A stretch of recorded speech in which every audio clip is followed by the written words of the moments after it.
Hello and welcome to Freya's Tropical Garden.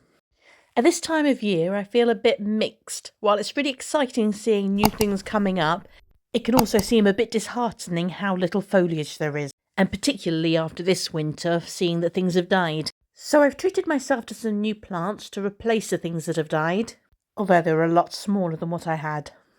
And this is also now the final time that I've changed the straw on my ensetes that I've overwintered outdoors.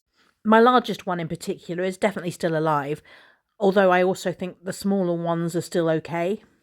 And I thought my tiny snow banana had died, as it's black and soft all the way through, but I pulled it up and found that there is this little white centre.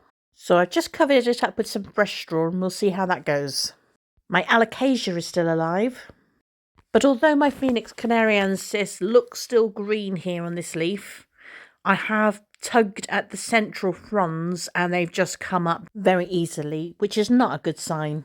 But I've sprayed it with some fungicide and I'm hoping for the best. Some of my Washingtonia palms are still looking pretty good, the odd brown leaf which I've been able to cut off. However, others are just totally died back and I've had to cut all the leaves off and we'll see what happens there. While all my Trachycarpus palms have just been completely unfazed by the heavy frosts. My Bottlebrush has looked as though most of the top branches have died back. However, when I started trimming it, I found that the wood underneath did look like live wood. So I've dug this up and moved it back a little bit because it wasn't quite in the optimum position. And I've also moved this Sambucus into the same bed. I've divided one of the pups from this cluster of Musabasjus and placed it in this bed that I created last year. And my Musella banana has now started growing again. This is its third year being overwintered outdoors. My Spotty Dotty has emerged here. And some of these other plants that I've shown you in my previous video are just growing very nicely now. And I've planted my new Cobra Lily, which is doing very nicely.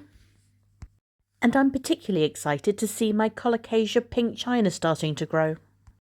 My Ruum's growing well, although I'm starting to grow a new variety from seed called Ruum nobile, which will be interesting this year. And of course I've got spring bulbs which are starting to bring a bit of colour into the garden. But for now my ensete will stay wrapped for another month. And the bog area of my garden has definitely been enjoying all this rain we've been having. The gunner is coming along nicely.